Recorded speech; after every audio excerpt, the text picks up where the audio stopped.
Look at Hello, us. everybody. What an intro. Yeah, I know. I was just jamming out to that sweet, sweet intro music. And I was like, I wonder how long it is, too, because I didn't know when all of a sudden the cameras were going to be on. But here we are. We are live for the first time ever here at TBRCon, everybody. Happy TBRCon to all. Yeah, welcome. Welcome, welcome, welcome. My name is Charles, the half of the Friends Talking Fantasy podcast, and here with me today, as always, is my lifelong friend and co-host, Dylan. I'm ready to talk some fantasy with my friend Charles and with you, you wonderful live viewers. Yes, yes, live. It's very very exciting. We got a lot to talk about today. We're gonna start off the morning with a nice conversation about some recent releases in the world of science fiction and fantasy. It's a lovely Sunday morning, even earlier for you, Dylan, way out there in the west. But for me, it's 9 a.m. and a lot of fun book chatting we have in front of us today, don't we? Yeah, definitely. So we'll be talking about our favorite books that were published in 2022. Still January. I think we still came in just in time to be able to do one of these episodes. And yeah, hopefully it's TBRCon. Hopefully we can help add some freshly published books to your TBRs. Well said, Dylan. We set a little bit of a criteria for ourselves for books published in 2022, so it's going to kind of be like a top recommendations for last year. And I've got a stack of books next to me, Dylan. You've got a stack next to you as well, right? I do. Yeah. I wasn't able to grab every single book that I have, but I do have a stack over here. Excellent. So, yeah, we'll just keep trading reviews back and forth, and if you guys want to type anything into the chat here, I'm on YouTube. I don't know if there's another chat going on, but I'm at least on the YouTube one. So, yeah, if anyone wants to contribute, drop a message in there. Otherwise, Dylan, if you want to get us started here with the book recommendation, take it away. For sure. Yeah. And we will be taking recommendations for recommendations, by the way. So if you want to type something in the chat and you want to know, hey, I want a fantasy book with, who knows, strong female lead or whatever, we got you covered. We're willing to interact with you all. But Yes, we will also take anyway, recommendations as well. We're always looking for we'll new also books. take recommendations. Yes, gladly. Yeah, tell us if you love the books Recommendations that we're all around. We'll discussing. take them. Right. We will take them. But in the meantime, let's chat about Ooh, we're gonna have the big my. guns. Right. I mean, I felt like I couldn't do a 2022 published books recommendation without chatting about what feels like the breakout hit of 2022. Now, number one New York Times bestseller. That's Babel by R.F. Kuang. You might know R.F. Kuang from the Poppy War trilogy, which we absolutely love as well. But Babel, it's a totally different story, and there's a lot of really awesome things about it that I'll tell you about why you should give this one a read. So Kwong describes this as her love letter and her breakup letter to Oxford, which is the university she attended to get her master's. Rebecca Kwong, she's like absolutely an expert on all these topics and also on language. And she takes an approach to this where she constructs a magic system based around the idea of what gets lost in translation around language, which is really Hmm. cool for, I mean, you folks are readers. I'm sure you're as into words as I am. So it's really cool for folks who are really into that. And it's set in this sort of alternate history, like 1830s Oxford, and it's got that magic system, so it's still fantasy, but she uses that opportunity to dive into these themes of like colonialism and imperialism, and also what the dark side of academia is and how it's sort of enabled, especially these like big institutions over in like England, how it enabled British imperialism. And because of that really awesome recommendation for fans of dark academia. I feel like for those who've read the Poppy War trilogy, which is kind of this like epic military fantasy trilogy, this the stakes feel like they're a lot lower. You know, you're not dealing with something like genocide on the like for most of the book. It's like a lot of almost slice of life style, where you're introduced to this character Robin, who is taken from Canton over to England because he demonstrates a talent for this magic system, and his cohort, who are many people usually who are grabbed from these different countries because they have these language abilities that you don't actually have for people born in England. And it's a lot of just like spending time with this small cohort. So you get to know the characters really intimately, and it doesn't feel like, if you've read the Poppy War, it doesn't feel like you're just like really moving through with that fast pacing.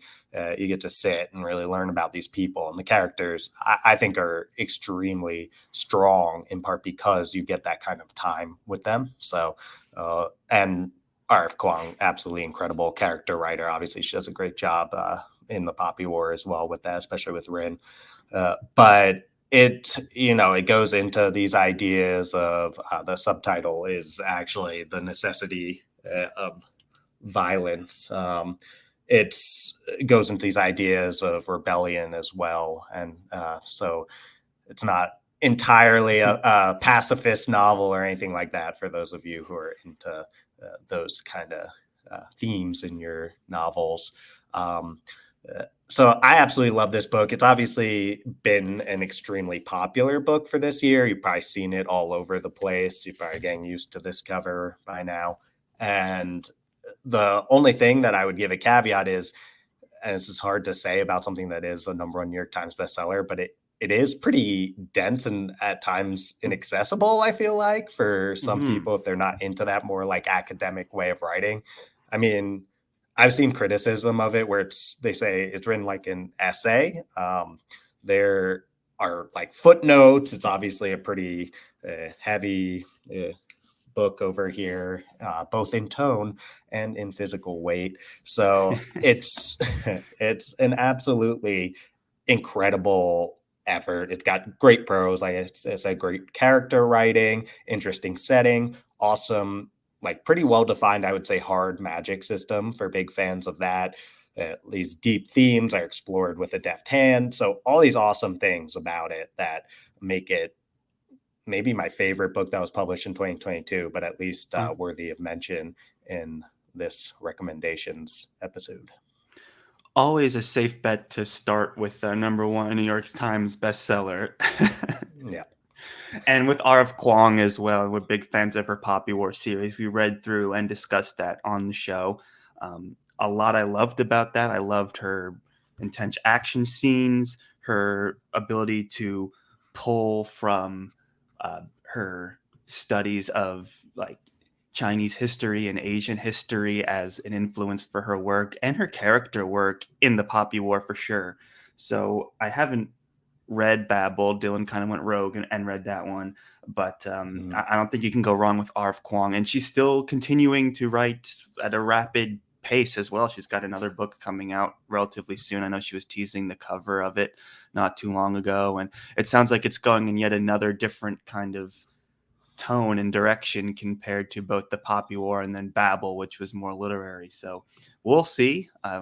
Very, she's one of the authors that we just are watching very closely because she seems to be at the very cutting edge of modern fantasy. So what better way to kick off our 2022 discussion?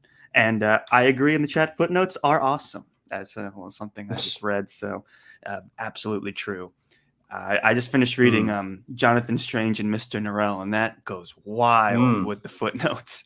You'll see This pages that is are more Charles. footnote than copy, which is like, what's the footnote? It's This like a one top has been note. described, Charles. This one has been described as sort of a God, I don't know if she said counterpoint, but a response in some ways to Jonathan Strange, which is interesting. Like Interesting. Babel, yeah.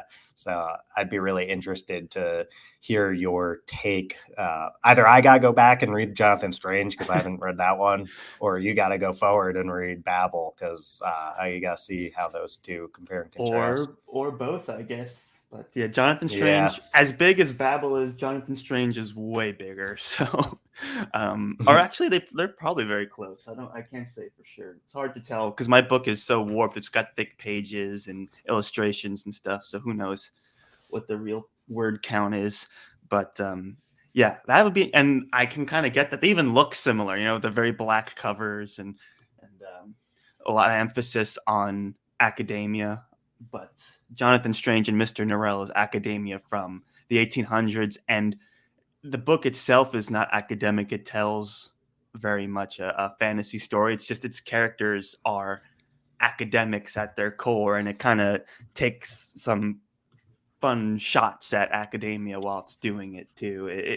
Very good. And I have a lot to say about that, and we're going to cover it on the show very soon because I didn't read 800 pages for nothing. We're talking about it on the show, and it's just a really interesting book, and I have a lot of thoughts on it. But it was not published in 2022, so I will withhold from talking about it any longer today. But yeah, Babel, R.F. Kuang, it's at the top of my TBR pile. If there's such a thing as a FOMO pile, if this was FOMOcon, There definitely is. that'd be number one for me because it's just so popular and everyone's talking about it, and I'm like, I don't know anything about it. I haven't read it. Feeling left out. But I guess I'll take a shot at recommending a series. So in June 2022, Mm. we had the opportunity to read and discuss The Final Strife by Sarah El Arifi. This is her debut novel.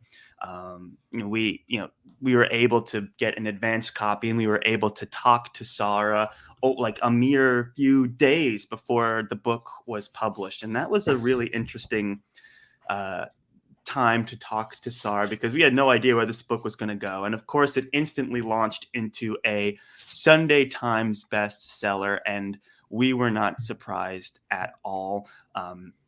So, a little bit about The Final Strife. It's going to be a trilogy. We've already gotten the cover reveal for the Battle Drum, which hopefully, I can't remember if it's going to come out this year or not, but I think it is. So, that's very exciting.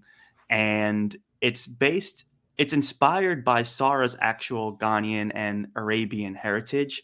And right away, you can tell that this book's setting is really unique, and I found it engaging as well. Just the way they tell the narrative, and the way these characters, the way like society's laid out. I almost, we compared it to Hunger Games a little bit, and that like there's the layers of the city, and like the further in you go, the more upper class it gets, and they play these tournaments and games and things. But I'll read the description super quickly about the story. It's Shyla dreams of days growing up in the resistance, being told she would spark a revolution that would free the empire from the red-blooded ruling class's tyranny. That spark was extinguished the day she watched her family murdered before her eyes. And what's interesting about Shyla is, I kind of think of, you have two characters. You have Shyla and you have Anor. And it's not spoilers to say, and I'm going to keep this very spoiler free. It's not spoilers to say they have a relationship similar to The Departed. Shout out if anyone's watched The Departed, Mm. that Matt Damon and Leonardo DiCaprio have in that movie, where it's like, a person snatched from birth from the upper class and raised in the lower class, and vice versa. And what's an added layer of intrigue to that is your class is determined also by your magic system, which is also determined by the color of your blood. So you have red, which is the blood of the elite, and they can do magic. Blue is the blood of what they call the workers of the resistance, and then there's clear, which is the blood of slaves, and they actually like their power. They have some sort of powers that you're kept kind of in the dark about because they've been oppressed. They actually cut the hands and the tongues off of anyone with clear blood and force them into servitude. So it's a very like intense dark world. You have lots of people, in poverty and under subjugation, and this story both of classism and of race, and actually making it defined by the color of their blood sparks a very interesting trilogy here. And the whole story kicks off with, there's this idea of rebellion, and Shyla's supposed to be this catalyst for rebellion, and she's fighting her own. There's themes of substance abuse, there's depression, things like that. And so she's like, do I even want to do this? Is it even possible? Meanwhile, they're thrown into this Hunger Games like series of tournaments. It's surprisingly action packed. And then Shyla as a character, we had a lot of conversations about when we were talking to Sarah about just the research and the inspiration behind this character. And that's worth checking out. I'd say if you have any interest in this book, check out our interview with Sarah. She's super fun, and her the way she went from like inspiration for this book to getting published. I mean, she got a book deal within like, what was it doing, like 2 weeks of talking to, like, reaching out to publishers. Like, her story is very unusual and very interesting. She went from just writing trunk novels and working in marketing to being a Sunday Times bestseller in rapid pace. And so hear her tell that story is very interesting. And, we tell this story all the time because when we got the advanced copies, it was one of those PDF Speaking formats. of rapid pace. Yeah, exactly. That's where I was going. I know where you're going. Speaking of rapid pace, we got these PDF copies that weren't really numbered. And, I was on vacation at the time, and I was just reading it, and it was literally like, we were trying to plan stuff on the vacation, and I was like, well, maybe we could just like hang out here for a little while longer and then go out. Like, what's the rush, guys? We're on vacation. I just really wanted to read this book, was what was happening. And I read through it, and I was talking to Dylan about it afterwards. By the time it was published, I was able to look on Goodreads. I was like, Dylan, did you realize this was like 600 pages long? We both were guessing that it was around 400. And that just goes, that just speaks to Sarah's ability to write action and keep the story moving. Very interesting relationships in this book as well. So all in all, highly recommend The Final Strife by Sarah El-Arifi. If anything we said is of any interest, or even if you're still on the fence, check out our interview and then check out the book. It's a Sunday Times bestseller. You cannot go wrong. Yeah, starting off with those heavy hitters. I love the Departed reference there, Charles. I never really thought about that. Of course, you were teeing me up for my Mark Wahlberg impression, right? That's why you brought it up, right? Oh, of course. Yeah. Yeah. You don't know what we do. You want. I know what you want. I know what you want. Can I curse on here? I don't know. I won't risk it. Probably, since you can curse on the pod, which is fun. SFF. Yeah, but we'll refrain, and no one needs more of my Mark Wahlberg. Yeah, the bad boy says yes. I know what you want. I know what you know, and you know fucking co-op. So, because that's the best part. I know. Like, you don't know what we do. If you knew what we do, we wouldn't do what we do. Right. Fantastic movie. Highly recommend watching that too, but it did not come out in 2022, so hard to put it on the list. True.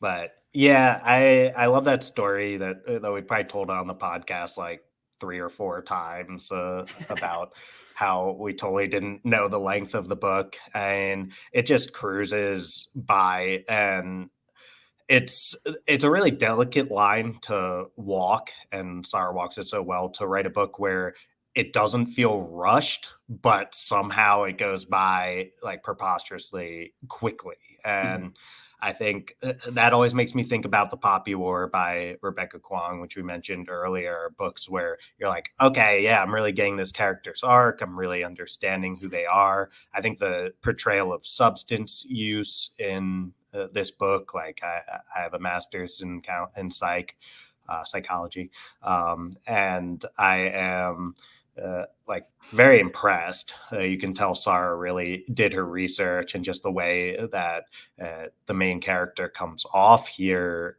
It's like, sometimes you can tell if she hasn't been able to use, she starts getting irritable and stuff like that. But it's done in this really subtle way where she's just kind of like act out a little bit more, and like a keen-eyed reader will be like, oh, what's going on here? She seems a little on edge. Hmm. But because Sarah is such a great writer, it's kind of subtext, and it's like reading between lines rather than this Yeah. like beating you over the head with like Jyla had not had her fixed in so long that she Right. was feeling Right. irritable and she was taking it out on Honor. Is like, Right. no, that is not how Sarah does it. So really well done, I think, from a psych perspective, or at least my psych perspective. And it is just a phenomenal book. I love these books that take us away from the typical medieval European setting. We love those books too, but We sure sometimes do. need a breath of fresh air, or fresh of breath air, as Charles said in our I most did recent say that on the episode. podcast recently. I Right. was like, what? So, yeah. So, if you're looking for either of those things, then this is going to be a great book for you. Well said. So, what else you got for us, Dylan? What I've got for you is one, I feel like sometimes I'm like, we talk about the same a couple books so many times, and then these two, how could you not start with the New York Times bestseller, the Sunday Times bestseller, and books that we truly believe in by fantastic authors? So I'm okay with that. But I was like, I got to bring something to the table that we basically never talk about. And I decided, we briefly mentioned this when we were reviewing 200 books and whatever we said it was, like about two We tried hours, 200 minutes however and we long. blew right past that. So, 2.5 No, we did hours. under 200, but we didn't do under 2 hours. Oh, But it was 2 like hours. Right, right, two right. We did hours under and 200. 22 minutes or Right, something. right. But Mm. anyway, we briefly mentioned this one. This was a 5-star read for me. It's called Lost in Time by A.G. Riddle. And unfortunately, I left my copy of that book when I was on vacation reading it down in Florida. So I don't have it on me, but it's got a phenomenal cover. It's actually the reason that I initially picked it up, just walking by in the bookstore. And it is this like near future sci-fi tale that is it's got really cool premise. There's another reason when you pick up a book, you just read the back in a bookstore and you're like, whoa, okay, I'm feeling this. And it is did I say the author? Lost in Time by A.G. Riddle. And it is about like a future where this like time machine type thing has been created, and what they've decided to do with it, because it has a lot of limitations, but one thing it can do is just like send people to an alternate timeline in the past. And they figured out, okay, good way to use this is we're going to send like the worst of the worst criminals, like the people who would have gotten the death penalty in the past. We're just gonna send them to like the Triassic or Jurassic period all the way back so they can deal with dinosaurs and they can do whatever they want once they're there, but we're just gonna send them back and create this alternate timeline.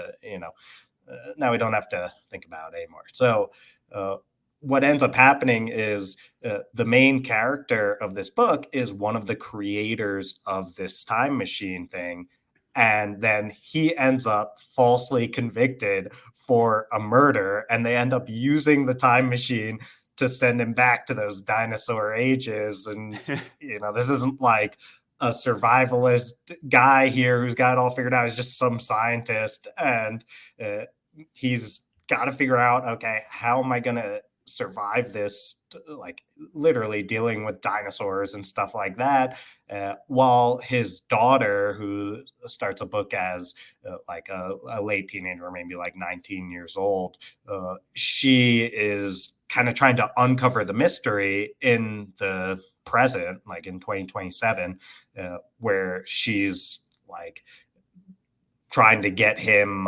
exonerated, and then also trying to work with the remaining scientists to see if they can figure out how to pull him back. So it's got these awesome mystery and like thriller elements to it where she's trying to discover the murderer.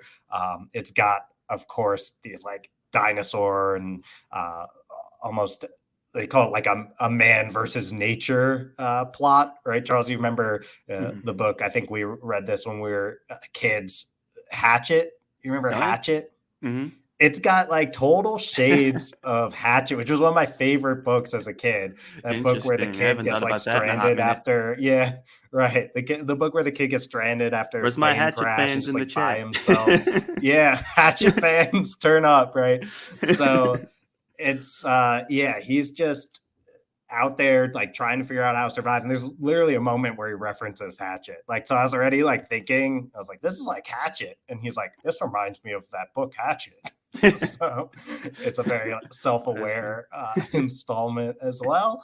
And yeah, nice Hatchet emoji there, Charles. Oh, you noticed. Thank Um, you. yeah, of course.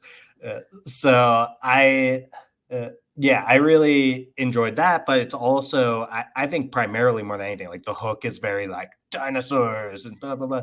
But more than anything, it's like this intimate tale between like a daughter and father who actually are not even together throughout it, but it's also um, like a really incredible time travel story. And I think that the way that it's usually pitched and the premise of it, they leave that out. And maybe it's because time travel is like I feel like so overdone at this point. I'm just kind of whenever I hear like time travel is the main thing being pitched, I'm like, oh god, like here we go again. It is, but this is done in a way that I've never seen before. So it's yeah, really like great character writing, really interesting themes of family and all that kind of stuff. Uh, awesome premise. It's got dinosaurs. It's got time travel, and I'll say this is one of those books that sometimes you read like these long epic fantasies and all this kind of stuff, and this one I don't know. You start to almost be like, I like this is plotting. This is like Mhm. moving along a little slow with those epic fantasies. And it's like this one was one that really helped me almost like rediscover my joy for reading, which you can Mhm. like need every once in a while. You Mhm. get those like reading slumps. And this one, I was like, oh wow, I'm back to a place where when I'm not around, I'm not reading the book. I'm like, oh wow, I wish I was reading that book right now. Like I want to get back to reading that book because it's like the chapters are super short. It's got some of these like thriller elements and just like you want to keep moving with it. So you got uh yeah, really awesome sci-fi book Hmm. over here. That's yeah. No, you had talked about that one in our 200 episode special, and I took note of it. I think I described the premise of getting rid of criminals by sending them in the past in a different timeline to be reckless. So, A little bit. so that's it reminds me of that Simpsons episode where Homer invents the time machine and keeps going back. He went back to like the Jurassic period and just like sat on a bug. And then he came back and it's like, it's raining donuts or something. And you're like, oh yeah, well, I Oh wonder. well, I mean, then someone's got to go back and sit on a bug because raining donuts. That sounds awesome. It was a cautionary tale though, but curious to see how the time travel elements play out in that. Sounds like it was a really Yeah, exciting read. it was too, which surprised me because I don't see a lot of pop for this book, and I'd never heard of it when I first saw it in the bookstore. Uh, this book was a Goodreads like user choice finalist, so it's got Hmm. a little. It didn't win, but it's got a little bit of that nominee pop to it. Made it to the top. Yeah. Yeah. So Dylan, I'm going to bring up my next book now, and there's a couple here that we've already talked about on the show, and probably even on fan like SFF Pod as well. So I'm gonna try and save those for later. I want to make sure I give enough time to a relatively new discussion for us. Um, this one I had pitched on Friends Pitching Fantasy just a few short weeks ago, and it was not chosen. But I did say on the episode that whether you choose it or not, I'm reading it. It's that's next on my to read list, and I'm talking about The Spear Cuts Through Water by Simon Jimenez. This is a really interesting book for a lot of reasons. The first of which, like, it got on my radar initially. It was given to me as a gift, and once I was aware of it, and then on my travels online, I started to see it pop up pretty frequently. It's a relatively new release, and especially amongst the sci-fi fantasy community that we have discourse with online, I've started to see it pop up more and more of people reading it, and it has, people saying things like, "Oh, it's such a like unique story. The story writing is so interesting," and um, I did my best to pitch it on Friends Pitching Fantasy, but I had no idea what I was pitching at the time, and now I'm about halfway through it. And since we're talking about 2022 reads, I'll give the caveat that I haven't finished it yet, but I already think there's a lot of interesting things to say. So, oh, our show's in the chat. That's awesome. So That's me. nice. Or Charles is really good at multitasking. Good Dylan, you would morning. never give me access Good to our morning, show's Jonathan. social media accounts. I'm not allowed. Yeah, not allowed. But I will talk about The Spear Cuts Through Water. I'm going to read the short synopsis here, just to give it a little bit of a shout out. So keep your ears perked, people, because if this sounds interesting to you, I highly recommend it already. So the people suffer under the centuries-long rule of the Moon Throne. The royal family, the despotic emperor and his monstrous sons, the Three Terrors, hold the countryside in their choking grip. They bleed the land and oppress the citizens with the frightful powers they inherited from the god locked under their palace. But that god cannot be contained forever. With the aid of June, a guard broken by his guilt-stricken past, and Kima, an outcast fighting for his future, the god escapes from her royal captivity and flees from her own children, the triplet terrors, who would drag her back to her unholy prison. And so it is that she embarks with her young companions on a 5-day pilgrimage in search of freedom and a way to end the Moon Throne forever.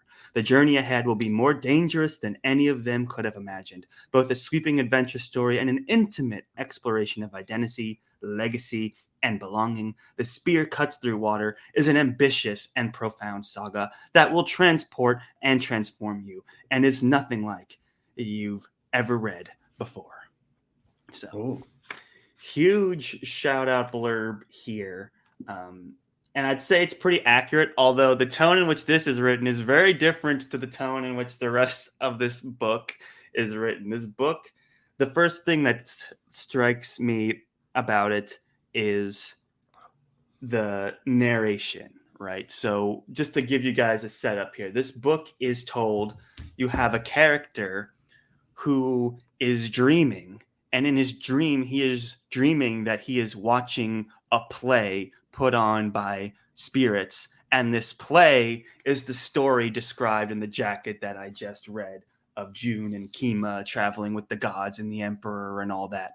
So the point of view will switch rapidly from the dreamer's real life to him in the audience watching the play to actually the perspectives of the people in the play, which is the main story.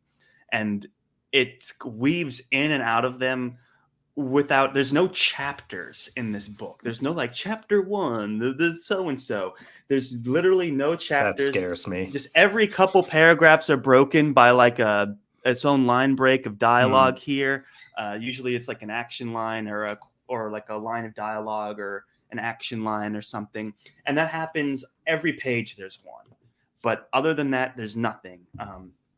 Well, I should say that that's also the story takes place over 4 or 5 days. So each day there's a page break of day one. And so there is, I guess you could say, act breaks in this. But for the most part, no such thing as chapters. POV can change within paragraphs, and it changes fast. Wow. And it doesn't explain who you're in the perspective of. It just goes, and it will change. It'll go from second person to third person, back and forth very quickly. It'll be like, oh, you were talking to so-and-so and you watched your dad in your apartment. And that's the other thing. The guy dreaming. It takes place, I guess, hard to say when exactly, but there's radio and cities and bars. But then in this dream world, it's your typical fantasy, like spears, swords, bows, magic, castles, that kind of stuff. So it is going around like crazy. So when they say ambitious in the jacket description, they are not kidding. It is a very ambitious narrative structure and switch of POV, and it's interesting. I'll say that. Um, I like the idea of these line breaks. And another thing that this book does is, let's say there's a line like, "Oh, Kimo walked past the guards and like kept moving." Then the next sentence will be in italics and will go, "Oh, we didn't think anything of him at the time." And then it will go back to Kimo, and you start to realize, oh, the italics are the thoughts of like the object of the previous sentence, who like could be a minor character or a main character, but all of a sudden you get a snippet of their thoughts. So it reads almost like a stream of consciousness story throughout the whole thing, and you're just reading and reading and reading, and like you're going in and out of timelines and perspectives and thoughts. And I will say it gets better as it goes, as you start to catch on to the story that's described in the jacket of these two guys escaping with a god to try and take over an empire. Like once it really gets into the story, it goes, and you're kind of caught up to all of Simon Jimenez's tricks at that point, and you're along for the ride. But it is a very different. You know, they say like you have to sometimes work out different muscles in your brain. This is a story where, after, years of reading hundreds of fantasy books, this one will work out muscles you haven't worked out in a while, and in the best ways. I am enjoying it. And the book is beautiful, obviously. Simon Jimenez is an incredibly talented author. No one asked him to write something this challenging, and he wrote it anyway. So I have a lot of questions for him. I hope to, reach out to him at some point. But highly recommended if you're someone that feels like you've read it all and are looking for a change of pace. If you're someone who's particularly interested in the theater and, wants to kind of bridge that gap more into fantasy, I would check this out as well. It evokes things like Broken Earth trilogy, just through the use of second person and multiple perspectives, and almost a surrealist kind of storytelling at times. Definitely check. I think this would be a good book to read after Broken Earth series. So yeah, that's The Spear Cuts Through Water. I haven't finished it yet. I'm about halfway through. So, full review pending until I get to the end. But it was just already such a unique reading experience that I wanted to make sure we shouted it out today. And it's such a new release as well. So there you go, guys. If any of that sounded interesting to you, you would not be remiss to check this out. And it's a beautiful book just to have on the shelf too. Like the quality of it is insanely good. It's got these beautiful illustrations on the inside. Absolutely gorgeous. So highly recommend The Spear Cuts Through Water. Way to use that video format here, Charles. That's what I mean. Yeah, and I think you do have some people interested here. You've got Mr. Rorost Sori, who is and needs to read that one. You got Jonathan, who seems intrigued by the point of view. Jonathan's an author. His sci-fi series starts with "Goodbye to the Sun" over there. So, that's a great one to pick up as well. Who says that's wild? Read point of view, def up my alley. TBR for sure. TBRCon, we did it. Well, let me know your thoughts, Jonathan. So, if we just added one book to one TBR, then we've done our job. So close down the conference convention. All right.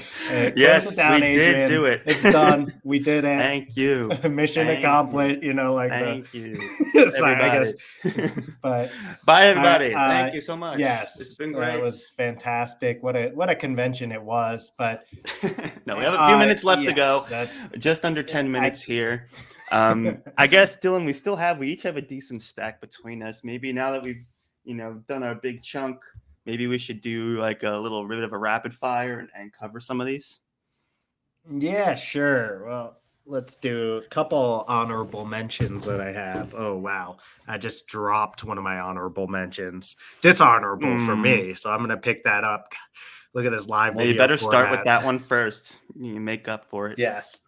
Okay. So this one, Sea of Tranquility by Emily St. John Mandel, and better for the honorable mention one because I'm going to direct you to Adrian, actually our wonderful host of this convention, in our feature on SFF Addicts Pod. You can find that. Adrian talked about this book as one of his favorites of the year. This is by the author who brought to you Station 11, which is now that big HBO show. So it actually, I mentioned that Lost in Time was a finalist for that Goodreads User Choice Awards for last year.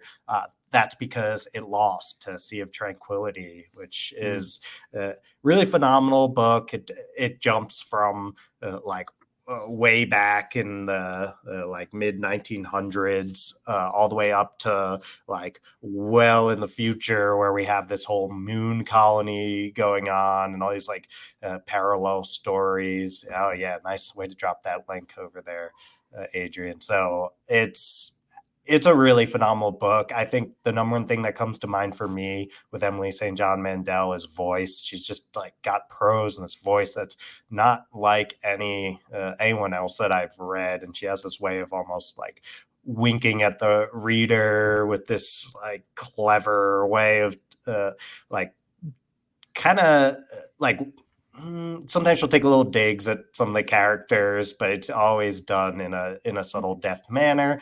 So really love this one. I'm not going to go too deep into it for this little honorable mention thing. And Adrian talks about it so well, so much better than I could in Yeah, that definitely episode. check Like that out. literally, you'll see me be like, I talked about this recently, and I wish I could just like cut out what you said and just paste it into our episode. So go check that out. But this phenomenal book. Excellent. Well said, Dylan. My rapid pick is a book that I'm happy to make rapid because we've talked about it so many times, both on SFF Addict Pod and on our own show. And we've had the pleasure of working with the brothers Gwyn multiple times. I don't have the Hunger of the Gods in physical form, but I do have I do, the Charles. Shadow of the Gods. Oh, hold that up, buddy. So he'll get these side by side. First of Yeah, all, get them some of the side by best side covers here. in the game. Some of the best covers in the Seriously, game. Shadow of the look at Gods is this book wolf. 1. Hunger of the Gods is book 2. Hunger of the Gods came out in 2022. So I'm just going to recommend the series. John Gwynn is a amazing storyteller, both from his own, he's a serious reenactor. All of his like author pictures are him in like chainmail and they've got all kinds of really cool shields and swords and a vast knowledge base that inspires his Norse inspired setting in this world. And I'll read the description really quickly. When the gods fought, it was a battle so savage they destroyed themselves, leaving nothing but their bones and the broken land of Vigrid in their wake. Now, as whispers of war echo over the fjords and across the plains, fate follows in the footsteps of 3 warriors. Blah, blah, blah. All 3 will change the course of the world as it once more falls under the shadow of the gods. And Dylan, when you have the word fjord in the description of the book, that you are for real in terms of Norse setting. It is really interesting. You Just don't the just drop a descriptions of like, fjord willy yeah, nilly. the guy dropped fjord in the back of the book. So this guy's for real. I will say, any fan of John Gwynn from his previous works, he's famous for having like gut wrenching moments and like really interesting action scenes. Just the way he describes someone like tightening the strap on their helmet or forming a shield wall or something like that. Truly great. And I'll say The Hunger of the Gods as a second book in a trilogy does a great job in expanding. The first book has 3 character POVs. It's very Game of Thrones style, very different from Spear Cuts Through Water. The chapter is titled as the POV you're about to take, and then it goes, and then there's several chapters. So more traditional chapter structure here, and it just expands and grows in Hunger of the Gods. So if you like your skirmishes, your fjords, your monsters, we're talking dragons Yeah. and bloodsworn and this and that, it's a really exciting, fun, action-packed, Norse-inspired read. So if you haven't checked out John Gwynn's The Bloodsworn trilogy, check it out today. Highly recommend. And also check out the brothers Gwynn. They do amazing, booktube content similar to what we do. So definitely check them out. And just a fun little family of fantasy content creators over there that anyone in the space should go check out for some wholesome fantasy fun. Yeah, I'll say on The Hunger of the Gods and just John Gwynn's work in general, I don't always have like the best movie running in my mind type way of reading. Like for me, it's kind of just more like flashes of images usually. But when I read John Gwynn's work, it is just like I can see it. Like I can see the movie. It is so cinematic and it's just like blood sprays. It's like, whoa. So I think really the best fight and battle scenes in the game, I think. There's couple others I would definitely mention if we had the time, but that's right in there. So yeah, I think looking like we got like just a few more minutes. We'll wrap it up. But I'll just say last little honorable mention. I won't go into detail on it. And Charles, do you have one more honorable mention too? Was there? I've got two. I'll just say the names of, but just say the names of yours first.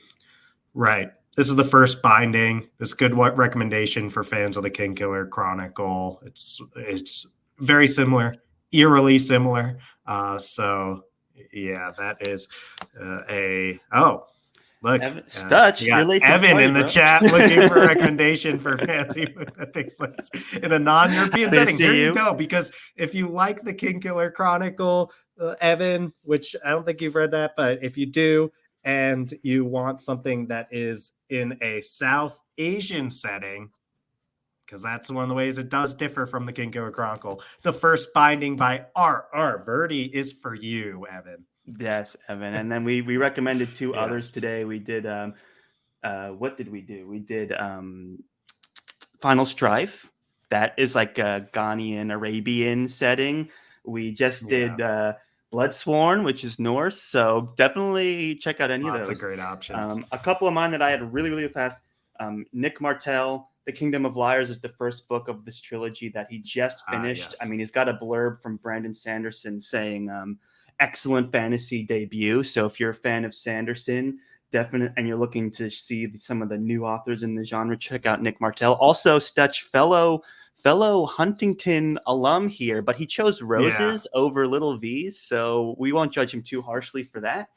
And then, of course, Saga Volume 10, after a long hiatus, they just recently released Volume 10. And if you have not read the first volume of Saga, stop what you're doing and read that next. 50 minutes left. It'll take 50 minutes to read this at most, and it's an incredible, incredible story. So check out Saga.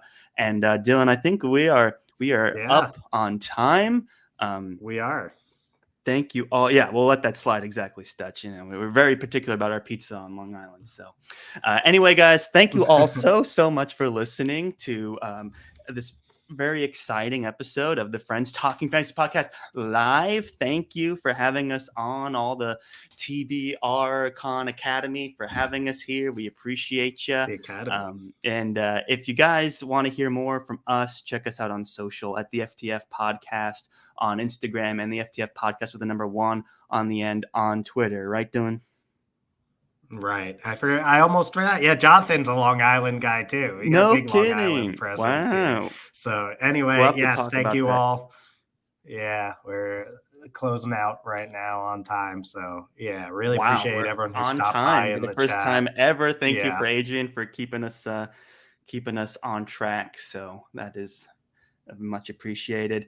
Thank you everybody for showing us some support today. I hope you enjoyed these books. And if you just added one of them, I think we got some books on the TBR for some people, Dylan. I'm feeling very good. At least one. And enjoy the rest of TBRCon, everybody. Enjoy.